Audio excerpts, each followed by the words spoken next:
Today we are talking eyeshadow palettes. I'm going to be sharing with you 10 eyeshadow palettes that I'm going to be using this winter. Winter is rapidly approaching, though December truly feels like winter with the holiday season, but it doesn't officially start till later on. But anyways, I picked out 10 palettes that I'm going to be using this winter in hopes to inspire you to dig in your collection and see what you have and what color palette you're going for this winter. Now, if you're new to this series, basically every season I switch out my eyeshadow palette wardrobe. Whenever I'm not reviewing something and I don't know what to wear, I go to these palettes. So I have everything from new palettes to old palettes to limited edition palettes, a wide range of prices here, and these are just going to be near me to reach for this season to encourage me to use palettes that I need to get some use out of. So hopefully this inspires you if you have any of these limited edition or older palettes to pull them out and think about what colors you want to start wearing this winter. Now the color palette I chose is very clearly very cool toned, very smoky, and surprisingly very blue, which is funny because I really do not find blues to be flattering on me. I avoid most blue eyeshadow palettes. In fact, I recently just filmed an eyeshadow palette declutter and I got rid of a lot of blue eyeshadows because I feel like they look bad on me. But these palettes are so pretty that I feel like I can make a lot of these blues work. So let's take a look at what I picked out. These are in no other particular order other than alphabetical. So we're going to start off with ABH, which I put out. This is one of the only not cool-toned bluish kind of palette, actually, funny enough. This one is warm, but I did want to have a little bit more variety in this collection that I have in front of me, and this one I thought would add a nice warm hue to the colors that I have here. But also it is quite a grungy palette, so it's going to feed well into the kind of smokier, more grungy looks I was going for this winter. So this is the ABH Rose Metal palette. So this one did launch this year, but it launched in the springtime, I believe, which I thought was a really odd time to launch this because this screams fall, but to me I think it's going to transition very well in the winter time, especially if I want to pull some of these warmer tones as well, because I'm thinking, you know, winter is more cool toned and bluish to me, but the holidays, which we are obviously in the thick of right now, is more, I'm thinking, warm toned, gold tones, orange tones, things like that. So I wanted to have something like that in this collection because there is some really nice warm tones in here, but they also do have some nice cool tones as well. So this for me is a really great transition from the fall to the winter kind of palette. So I wanted to have this in here, and you guys know I'm just a fan of ABH, so I'm excited to get more use out of this one because I didn't really get a ton of use out of it. Did this launch this year? I don't think it did. I think I just gave you incorrect information. Anyways, moving on to my affordable options. Sometimes I have more affordable options. This time, honestly, not really. This is a pricey video, but this is just to inspire you to pull out what you already have anyways. I was thinking of those really bluish, cool-toned hues, and I thought this would be the perfect opportunity to pull out the Aurora Struck palette from Colourpop. If you are a regular of my channel, you know Colourpop is probably the only affordable brand that I feel like has consistently good quality. They're definitely my favorite affordable quality eyeshadow brands, and this is super cool toned. You have purple tones, you have gray tones, and you have some blue tones as well. I think this is the most perfect palette for the kind of looks that I'm going to be going for this winter, or that I'm inspired to create, not necessarily going for, and this gives me all the options. I can get all types of smoky looks.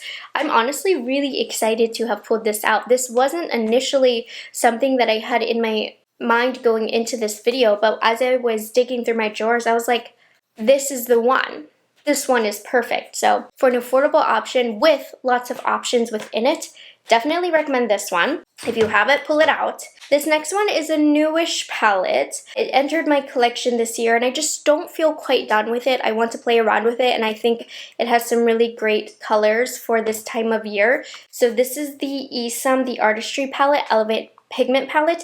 They had some really good deals on this for Black Friday, so I'm hoping those come back maybe towards the end of the year. But this one has a lot of different tones here. Of course, you see the purples and blues, which is what I was inspired by this season, but there are also some fun greens for Christmas, some warm tones, even some fun pinks to transition us into springtime. So this for me is the winter to spring kind of transitional palette. Now this palette is really neat because there's 3 different rows here that actually have different formulas. So the top one is a more iridescent formula, then we have more of a true shimmer, really more metallic formula, and then we have these deeper tones, a little bit more on the satiny side. And I think it's really intuitive how you can use this, and you don't need to pair this with another palette. You can actually get a really pretty all shimmer look. Of course, I know a lot more people would be more comfortable doing that, so this is also a great palette to dip into if you go for matte colors and then you want a pop over the eyelid.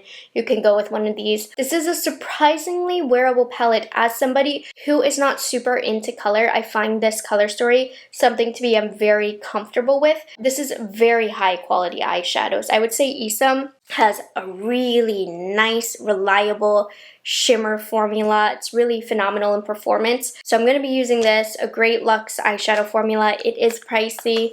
Definitely keep an eye out to see if they have any sales on these if you are interested in picking this up. But I love this palette and I definitely want to use it into winter. So this next palette is brand spanking new. Like today is the first day that I'm wearing it and trying it, but it was just the perfect palette for the vision that I had, that I definitely wanted to put it in this pile. So this is the Gourmande Girls Silent Night palette. They worked with Doodles by the Bunny here, who always is a genius when it comes to creating color stories. And this is everything kind of what I was thinking of in a color story for my winter color palette here. So I like that you can still get neutral looks with these very basic brownish matte shades, but you also have some mauvey purpley pops. There's the pops of navy here, and this fun kind of orangey yellow here I thought was a really cool addition. So this palette, I knew even though today was literally the first day that I used it, I had to have it in this pile. This is my new palette recommendation for this video. So how I got today's look, which is still pretty wearable I would say, but encompasses that warm bluish vibe I was going for, a really great look if you're not as comfortable with color like myself. So I started off with Heavenly right here, just a nice transition shade in my crease. Very cool toned. And then in the outer corner of my eye, I went into Twinkle, which has a little bit of mauviness in there. So it's like a gray mauve, and I blended that in my outer corner as well as along the outer half of my lower lash line. And then to warm it up a little bit and give us a little bit more depth, I went into All Is Calm here, just a little bit, just to add that hint of depth, a little bit more interest to the eye. And then I went into Snowy right here, which is a matte white, and I applied it underneath my brow bone. And I didn't mention this in the video or on the tutorial, but I did at the end of the look put it along the inner third of my lower lash line just to open up the eyes a little bit more. But then after doing that, I went into Peace, which is such a beautiful shimmer shade. Definitely use your fingers to apply this, but it has like a greenish golden shift to it. It's really unique. That's why I like indie shadows. They just create the most unique shimmers that the mainstream market won't do. And then for a hint of blue, to add a little bit of spice that I've been talking about, I went into Festive, the lightest touch in the pan, and I lightly blended that along the center of my eyelid. I also blended that in the center of my lower lash line a little bit. And then to finish this off, I used Child as a navy eyeliner today, which I thought, again, would be a fun play of incorporating blue into a look as a person who doesn't like blue. So I think that's going to be an interesting task for me this winter, to have so many blue options and to see how I incorporate them in a way that I don't feel like I have blue vomit all over my eyeballs. But yeah, like this is a great example of the kind of look I would do to keep it kind of blue, but still something I'm very comfortable with. And so far the quality of this seemed very nice. I think, you know, the mattes, a couple of them needed a little bit of extra work to build up, but they aren't messy, which I really like. So I'm into this palette so far. So this is a brand new launch from Gourmande Girls that I'm really excited about.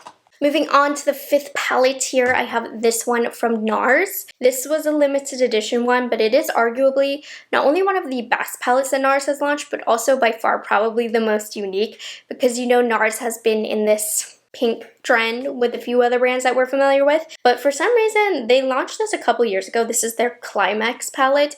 It is grungy, grayish, and beautiful. So this one is definitely one of the more unique palettes that Nars has ever come out with, but they still kept it really neutral. So I need Nars to do more stuff like this.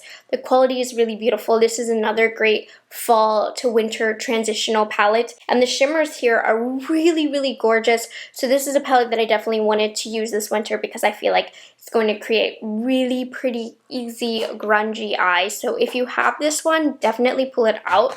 I have another new option here. This is a palette that wasn't my favorite, surprisingly, just not a color story I'm really comfortable with and would reach for. So I found me needing these cooler tones, smokier eyes for the winter. This is the perfect opportunity to get the majority of the use out of. That's going to be the new Natasha Denona Xenon palette. So normally all Natasha palettes are like my #1 favorite palette of the year. This one ranked lower than most do because I felt like this one had some redundant shades and it just isn't a color palette that I am going to use very often, but I'm gonna fight it and I'm going to use it this winter. These are a lot of money. I want to get my money's worth out of them.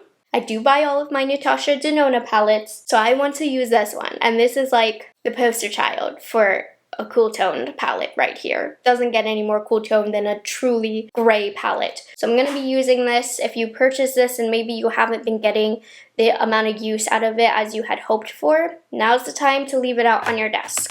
Next up, this palette I've also just wanted to get more use out of. Throughout the last few months that this has launched, I didn't get the use out of it that I wanted because there just was so much launching. Which, by the way, I would like to add, I have not tried any new makeup this month other than this palette. So it's been nice to go back into my older makeup. Anyways, so since I haven't been able to use it as much, I thought this season the perfect opportunity to use the Nomad Ghost Town USA palette. Now this one is actually a spooky palette for October, but it is a really unique color story, which I think kind of gives me frosty, wintry vibes as well. And again, I love how you still have like your neutral browns and taupes, but you also have some bluish, grayish, greenish tones to play with as well. Definitely a really wearable grungy palette, I would say. It's not an intimidating level of grunge, if that makes sense. And I really do like the color stories that Nomad puts together most of the time. So I did want to pull one of their palettes to give it a little bit of love because I haven't been giving Nomad as much love as I would have liked this year. So hopefully I can give this palette the love that it deserves because it really is such a unique color story. I had to get one Pat palette in. That was a brand that I wanted to sneak in, and I instantly knew I didn't have to think about it too hard, but I wanted to give one of my motherships some love, my baby. I spend so much money on these. So this is the Mothership One Subliminal palette. This is one of the most underrated palettes, I think, from Pat McGrath. This is one of the most versatile palettes, and this is her palette #1, Mothership #1. This is the Pat McGrath that I fell in love with. These are the unique, playful, fun, but still so well thought out color stories before the brand was bought. This is what I fell in love with from the brands because you can actually get some really wearable, simple office looks with this. But all it takes is a little bit of layering with the Blitz Astral shades and you have a whole different vibe. This blue all over the lid and then even this on top of the blue or on top of the black. I love layering this palette in particular. I'm sure I featured this in a winter palette at some point in the last few years that I've been doing these videos. But I don't know, I've been a little sad about Pat McGrath lately. You guys know, it used to be such a big brand on my channel, and now I've been let down by the brand, honestly. So we're gonna live in the heyday and use this old one, which is amazing, and I definitely recommend if you don't have it, you'd be surprised at the versatility of it. So it's one of my all-time favorites. Next up, I did want to pull a Tom Ford. When I was decluttering the other day, I had so much fun playing in like the Tom Ford stuff. Even though I don't really purchase their palettes anymore, I had such a good time when I was purchasing them and when I was in the thick of being in love with Tom Ford palettes. So I pulled out, this one was never necessarily one of my favorites, but I just feel like it fits the vibes that I'm going for. This is the Quad in Metallic denim.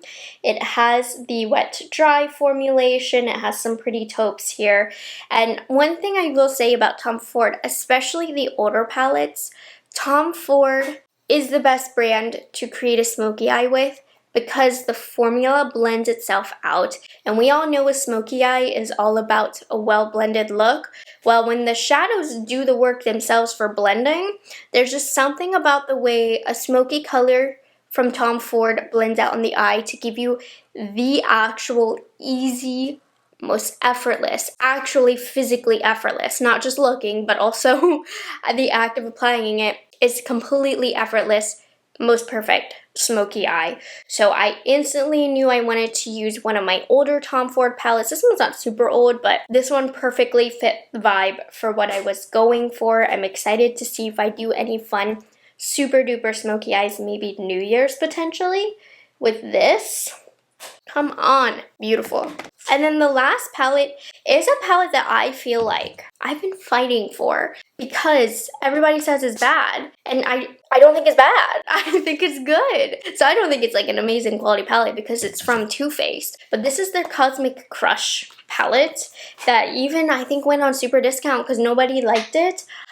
The quality here I didn't have any issues with. I'm not saying this is the Tom Ford award-winning quality, absolutely not. But I do really feel like the color story here is going to be perfect for the looks I want to create this winter. And even like on the days that I'm feeling more boring and neutral, I still have those options here. But I do have some glimmery shades, some cool tone shades, some purpley shades, smoky shades as well. So I feel like this fits the bill in terms of color story of what I'm looking for. And I thought it would be good to get a mid-range brand like Too Faced in here as well because I don't see this having longevity in my collection. I will definitely be decluttering it eventually, but for now, this color story is perfect for the looks that I'm going to create this winter. And like I said, I think the formula is perfectly fine, but just be warned, people don't love those. But anyways, those are the 10 palettes I'm going to leave by my desk this winter to inspire me to create some looks. You can tell, obviously, color palette was definitely cool toned blue and smoky, so I'm excited for that. So hopefully, the purpose of these videos is always to just inspire you. Think about what looks you want to step out of your comfort zone with this winter because it's the perfect time for smokier makeup in my opinion. Dig through your drawers, see what palettes you haven't used in a while, see what palettes you need to use more, new, old, whatever, and let me know down below what palettes you are picking out to give some love to this winter. So I hope you guys enjoyed this video and found it helpful, and I will catch you guys in the next one. Bye guys, have a good one.